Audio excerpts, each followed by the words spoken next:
Shalom bien-aimé, shalom la famille, que le nom de Jésus soit béni. Je vais tout de suite confier ce moment au Seigneur. Père, je veux bénir ton nom pour ce temps que tu rends possible. Merci Jésus d'inspirer ce message, que tu croisses et que moi je diminue, que tu sois là et que moi je sois effacé, afin que le message là puisse toucher quelqu'un au nom de Jésus. Amen, amen. Avant de commencer, j'aimerais vraiment dire merci. Merci à vous tous qui nous suivez. Merci à vous tous abonnés. Merci à vous tous qui nous écoutez même quand vous n'êtes pas abonnés. Merci vraiment pour tout. Que Dieu vous bénisse. Que Dieu vous bénisse. Que Dieu vous bénisse. Voilà, que vraiment Dieu vous comble selon son plan pour vous, au-delà de ce que vous espérez, que vous soyez comblés au nom de Jésus. Vraiment, je tenais à vous dire merci. Que Dieu bénisse aussi vos familles, vos enfants, et qu'ils se souviennent de vous au nom de Jésus. Amen. J'espère vraiment que le message la dernière fois vous a fait du bien. J'espère que ça a pu aider quelqu'un, à se positionner par rapport à ce qu'il a entendu et à prendre des décisions aussi par rapport à ce qu'il a entendu. Aujourd'hui, j'aimerais me fonder sur le texte d'Ézéchiel 37 pour apporter une petite exhortation. La Bible dit en Ézéchiel 37, à partir du verset 1, « La main de Yahvé fut sur moi et Yahvé me transporta par son esprit et me déposa au milieu d'une vallée remplie d'ossements. Il me fit passer près d'eux, autour, et voici, ils étaient extrêmement nombreux à la surface de cette vallée, et voici, ils étaient extrêmement secs. Il me dit, fils d'humain, ces ossements vivront-ils? Je réponds, Adonai Yahvé, c'est toi qui le sais. Alors il me dit, prophétise sur ces ossements, dis-leur ossements desséchés, écoutez la parole de Yahvé. Ainsi parle Adonai Yahvé à ces ossements. Voici, je ferai entrer l'esprit en vous et vous vivrez. Je mettrai des nerfs sur vous, je ferai croître de la chair sur vous et j'étendrai la peau sur vous. Puis je mettrai l'esprit en vous et vous vivrez et vous saurez que je suis Yahvé. Alors je prophétisais selon l'ordre que j'avais reçu, et comme je prophétisais, il se fit un bruit. Et voici, il se fit un mouvement, et ses ossements se rapprochèrent, un os de son os. Je regardai, et je vis qu'il se formait sur eux des nerfs. La chair se mit à pousser, et la peau les recouvrit par-dessus, mais il n'y avait pas en eux d'esprit. Alors il me dit, prophétise à l'esprit, prophétise, fils d'humain, dis à l'esprit, ainsi parle Adonai Yahvé. Esprit vient des quatre vents et souffle sur ces morts et qu'ils vivent. Je prophétisais selon l'ordre qu'il m'avait donné et l'esprit entra en eux. Il reprit vie et se tint sur leurs pieds. C'était une armée extrêmement grande. Il me dit, fils de l'homme, ces ossements sont toute la maison d'Israël. Voici, ils disent, nos ossements sont desséchés, notre espérance est détruite, nous sommes exterminés. C'est pourquoi prophétise et dis-leur, ainsi parle Adonai Yahvé, mon peuple. Voici, je vais ouvrir vos sépulcres, je vous ferai monter hors de vos sépulcres et je vous ferai venir sur le sol d'Israël. Amen, amen. Voici un peu ce que Ézéchiel vit. Je sais qu'on connaît tous ce texte, Ézéchiel 37. C'est un texte que j'aime beaucoup parce que ça montre un peu comment d'une situation désespérée. Bien aimé, on ne parle pas d'un mort. On ne parle pas de quelqu'un qui est mort il y a 2-3 jours. On parle de tout un groupe de personnes qui étaient morts depuis longtemps et dont les ossements étaient desséchés. Il n'y avait aucune espérance de vie en ces personnes-là. Mais la Bible dit que Dieu va faire quelque chose. Il va faire quelque chose. Et l'expression que j'aime ici, c'est « fils d'homme ». Est-ce que tu penses que ces ossements vont vivre? Dieu pouvait permettre que ces ossements desséchés là puissent reprendre vie. Mais subitement, il est Dieu. Mais il voulait que sa parole là prenne vie d'abord dans Ézéchiel.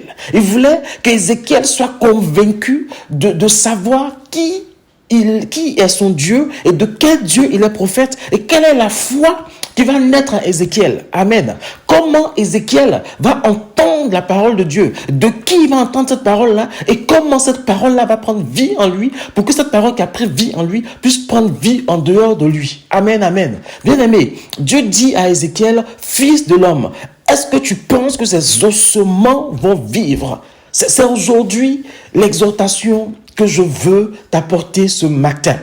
Il faudrait que tu saches, ma fille de Dieu, fils de Dieu, quelle est ton identité en ton Père.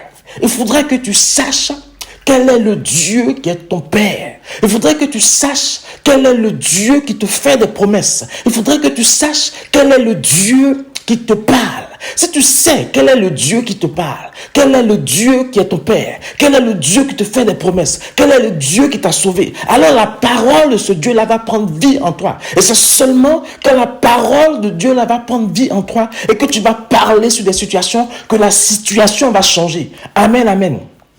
Il dit, à la fin, à la suite de la phrase, il dit, alors je prophétisais en Ézéchiel 37, verset 7, selon l'ordre que j'avais reçu.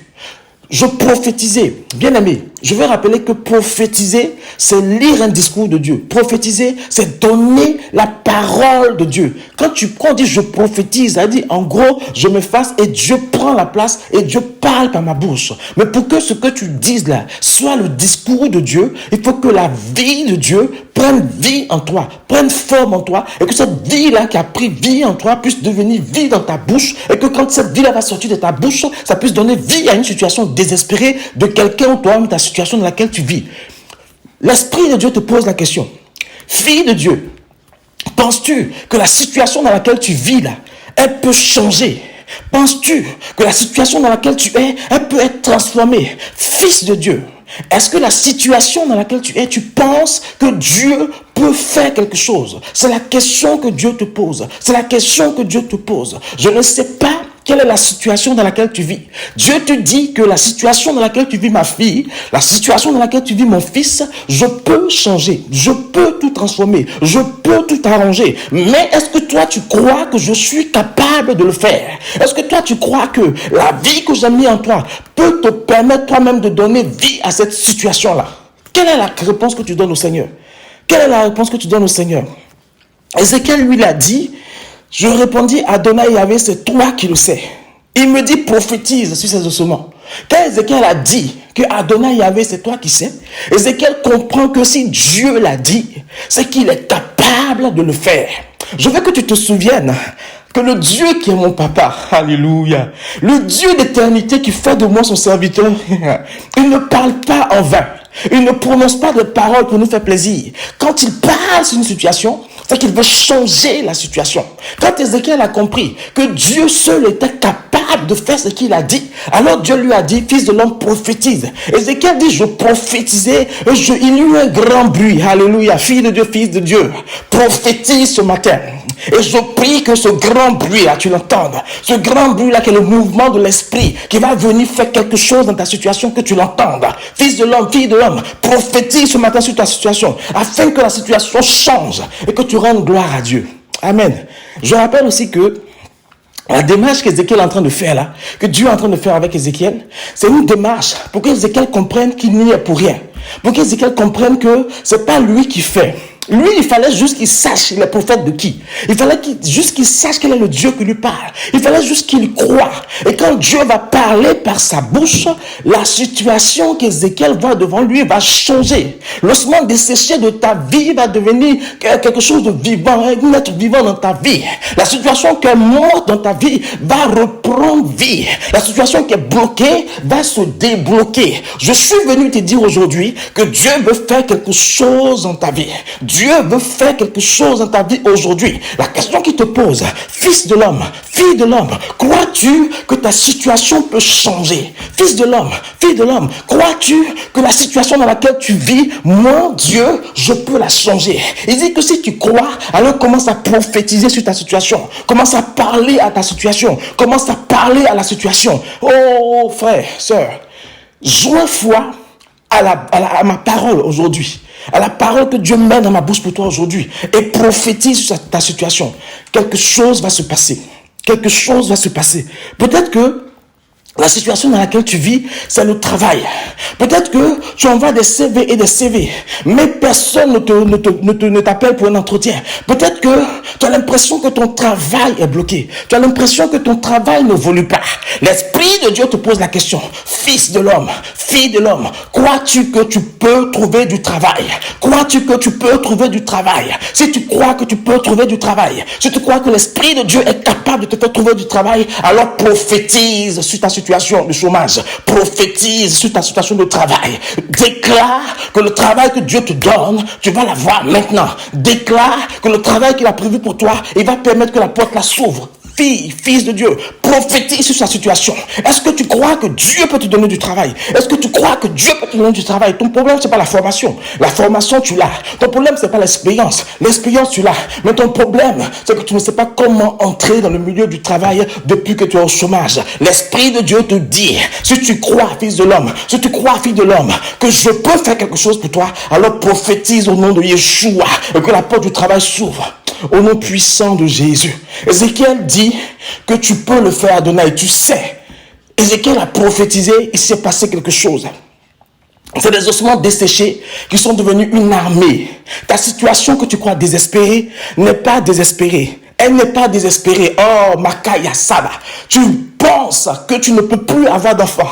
Tu penses que tu n'auras plus d'enfants. Parce que les médecins t'ont dit que ta situation est désespérée. Parce que les médecins t'ont dit qu'à ton âge, la situation est compliquée pour avoir un enfant. L'Esprit de Dieu te dit, fille de l'homme, penses-tu que je peux toucher tes entrailles et que l'enfant soit positionné là-bas et que tu accouches en 9 mois? L'Esprit de Dieu te dit, fille de l'homme, est-ce que tu crois? Fille de l'homme, si tu crois que Dieu peut faire quelque chose, alors à l'heure où tu m'entends, alléluia, pose ta main sur tes entrailles, pose ta main sur tes entrailles, sur ton bassin, sur ton bas-ventre, alléluia, et prophétise, dis que tu appelles la vie dans tes entrailles, dis que tu appelles la vie dans tes entrailles, ossements desséchés des entrailles, maintenant reprenez vie, au nom de Jésus, prophétise, quelque chose va se passer, alléluia, crois-tu que Dieu peut le faire? Crois-tu que Dieu peut le faire? Alléluia, que le nom de Jésus soit béni. Que le nom de Jésus soit béni. Ézéchiel n'a pas réfléchi. Ézéchiel n'a pas raisonné. Ézéchiel n'a pas cherché par ses propres moyens. Ézéchiel n'a pas dit, mais Seigneur, comment ça va se faire? Ces ossements sont desséchés depuis longtemps. Il n'y a même plus vie. Non. Il a écouté la voix de Dieu. Quand il a reconnu quelle était l'identité du Dieu qui lui parlait, et que le Dieu qui lui parlait lui a dit prophétise, il n'a pas réfléchi, il a prophétisé. Prophétise sur ta situation. Parle à ta situation. Au nom de Jésus. Parle à ta situation. Parle à la situation dans laquelle tu vis. Parle à la situation que tu traverses. Afin que Dieu puisse faire quelque chose.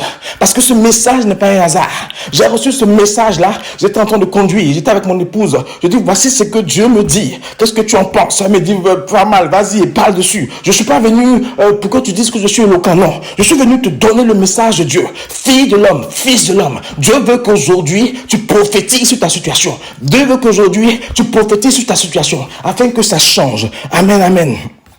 Peut-être que ton enfant est malade. Ton enfant est malade, ça fait des années. Au fait, avant que ton enfant ne naisse même, on t'a dit que cet enfant-là serait trisomique. Mais tu as gardé la foi. Et Dieu t'a dit de continuer. Parce que n'écoute pas les médecins. Parce que cet enfant-là, il faut qu'il naisse. Il sera un miracle. Et l'enfant est né trisomique quand même. Et tu doutes. Tu es dans le doute et tu es dans le doute. Tu dis, mais Dieu m'a dit. J'ai pensé que mon enfant serait ordinaire. Mais il est sorti trisomique. La Bible dit que quand Dieu parle, ce qu'il a dit, il accomplit. Si Dieu t'a dit de porter cet enfant jusqu'au bout et qu'il a été avec toi, c'est qu'il va faire quelque chose. Mais la question qu'il te pose aujourd'hui, fille de Dieu, il dit fille de l'homme, est-ce que tu penses que ton enfant, sa situation peut changer? Est-ce que tu penses que je suis capable de faire de cet enfant trisomique là un enfant dit ordinaire? Est-ce que tu penses que je peux faire que cet enfant là, sa situation en fait, ne soit pas handicapé toute sa vie? Si tu crois que Dieu peut le faire, si tu crois que Dieu peut le faire, fille de l'homme, prends ton mari d'un commun accord, posez la main sur votre fils et prophétisez, afin que la vie de Dieu inonde sa vie et que tout ce qui est handicap quitte sa vie au nom de Jésus. Fille de l'homme, prophétise sur le chemin desséché de la vie de ton enfant, afin que cela prenne vie et que la vie de Dieu se forme en lui et que tout ce qui est handicap quitte sa vie au nom de Jésus. Dieu est capable de le faire. Dieu est capable de le faire. Alléluia. Que le nom de Jésus soit béni. Que le nom de Jésus soit béni. Ne doutez pas de la parole de Dieu pour votre vie. Ne doutez pas de la capacité de Dieu à transformer votre vie. Ne doutez pas de la capacité de Dieu à faire quelque chose dans votre vie. Il veut faire quelque chose. Quelle que soit la situation dans laquelle tu vis, quelle que soit la situation dans laquelle tu es, sache que Dieu veut transformer ta vie. Dieu veut faire quelque chose. Il dit, fils de l'homme, fille de l'homme, crois-tu que je puisse faire quelque chose? Alléluia. Tu es une fille de Dieu. Tu es une fille de Dieu. Je ne sais pas comment ce message-là va te parvenir, mais tu es dans le milieu de l'art. Tu es dans le milieu de l'art et comment je vais dire, ta carrière dans ce domaine-là a pris une ascension fulgurante. Mais tu as atteint un niveau où on veut te faire encore évoluer, mais il faut que tu passes dans des situations pas chrétienne, dans les situations que Dieu ne valide pas. On t'a dit que si tu veux que ta carrière puisse prendre encore une nouvelle essor, faut que tu passes dans les bras de telle personne, faut que tu fasses tel sacrifice. Et ça te tracasse, ça te perturbe. Mais l'Esprit de Dieu te dit, est-ce que tu as eu à faire des efforts pour que là où tu es, tu le sois? Est-ce que tu as eu à faire des efforts? C'est vrai, tu as travaillé, tu as eu une formation, mais c'est moi, Dieu, qui a permis que tu sois là où tu es. Laisse-moi continuer de te faire du bien, de te faire progresser selon mon temps, selon le temps que j'ai fixé sur ta vie. Il te dit, fille de Dieu, fille de l'homme, est-ce que tu crois que je peux te faire encore progresser sans que tu rentres dans toutes ces corruptions? Est-ce que tu crois que je peux te faire progresser sans que tu rentres dans tous ces droits de cuissage? Si tu le crois, fille de Dieu, si tu le crois, fille de Dieu, alors prophétise, dis à ces personnes-là, dis à la situation que je vais progresser selon Dieu, je vais progresser selon le temps de Dieu, je ne ferai aucune compromission avec des choses de ce monde, avec des choses qui ne glorifient pas Dieu, mais je vais progresser selon Dieu. Et prophétise, parle à ta situation, parle à toutes ces personnes qui tournent autour de toi au nom de Jésus, afin que leur manigance, leur pression sur toi s'arrête et que toi tu prennes l'ascension que Dieu veut en ton temps. Dieu va te porter là où il veut que tu sois porté. Il t'a fait des promesses. Tiens-toi à ces promesses-là au nom de Jésus. Voici un peu le message que j'avais un peu à faire passer. Quelle que soit la situation que tu traverses, si c'est ton couple qui va mal, l'Esprit de Dieu te demande si tu crois que cette situation peut changer. Si tu crois que ça peut changer, alors parle à la situation de ton couple. Parle à la situation de ton couple. Appelle l'harmonie. Appelle l'entente. Appelle, comment je vais dire ça, le côté cordial, le côté amical dans ton couple. Et dis à la situation que tu veux qu'elle change. Elle va changer au nom de Jésus. Afin que l'Esprit de Dieu te touche. Afin que l'Esprit de Dieu touche aussi ton mari. Afin que vous puissiez chacun se remettre en cause devant la face de Dieu. Et que Dieu puisse vous révéler comment avancer ensemble. La situation n'est pas désespérée. Elle n'est pas désespérée. Le Dieu qui a fait vivre les ossements desséchés peut restaurer ton couple, peut restaurer ta relation avec tes enfants, peut restaurer ta relation avec ton fils, avec ta fille, et peut restaurer ta relation sociale. Il est capable de le faire. Il est capable de le faire. Fille de l'homme, fils de l'homme, prophétise, afin que la vie de Dieu vienne chasser la vie du diable dans toutes ces situations que vous vivez dans le nom puissant de Jésus. Que le nom de Jésus soit béni. Je prie que ce message-là puisse faire du bien à quelqu'un. Je prie que ce message-là puisse faire du bien à quelqu'un au nom de Jésus. Avant de finir, j'aimerais parler à un serviteur de Dieu. Tu es rentré dans le ministère il y a quelques années, il y a un peu plus de 5 ans. Et tu as l'impression que ton ministère ne décolle pas. Au fait, voici ce qui se passe dans ton église. Il peut être rempli pendant un temps et puis après il se désemplit. Il est rempli pendant un temps et puis après il se désemplit. C'est l'œuvre de Dieu. C'est l'œuvre de Dieu. C'est comme ça que Dieu veut travailler avec toi. Alors ne crains pas. Dieu envoie des gens que tu formes et des gens que tu as formés, ils vont eux-mêmes impacter d'autres vies. Le moment viendra où il t'enverra des gens qui vont rester avec toi et qui va grandir, il va faire agrandir ton ministère. Mais pour le moment, bénis son nom pour ce qui se passe dans ta vie. N'écoute pas les pressions qui viennent des autres hommes de Dieu qui te disent que c'est pas normal. Non. Fais ton œuvre avec Dieu. Laisse Dieu te conduire là où il veut. Travaille avec l'équipe qui est autour de toi et bénis Dieu quand c'est rempli ton ministère. Bénis aussi Dieu quand tu as l'impression que c'est vide. Parce que c'est son œuvre. C'est comme ça qu'il veut travailler avec toi pour le moment. Voilà, sois béni serviteur de Dieu, sois béni homme de Dieu, et soyez béni peuple de Dieu, soyez béni fils et filles de Dieu, et je prophétise sur votre situation afin que cela change au nom puissant de Jésus. Amen, amen.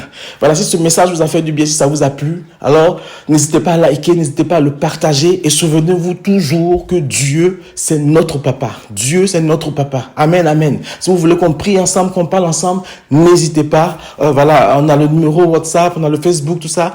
N'hésitez pas à nous envoyer des messages. On va forcément vous répondre. On va forcément vous écrire. Voilà. Et comprenez aussi que le suivi, la relation d'aide n'a pas vocation à trop durer. À un moment donné, on va peut-être vous suivre, peut-être aller avec vous, mais à un moment donné, on vous fait comprendre qu'il faut que vous voliez de vos propres ailes parce que ce que Dieu attend de vous, c'est que vous ne vous dépendiez que de lui. Que de lui, ça il faut le comprendre, que vous dépendez que de lui. Voilà, le seul intermédiaire entre vous et Dieu, c'est Yeshua HaMashiach. Ça aussi il faut le comprendre. Amen, amen. Voilà, bonne semaine à vous et soyons bénis et puis on se retrouve pour une autre fois.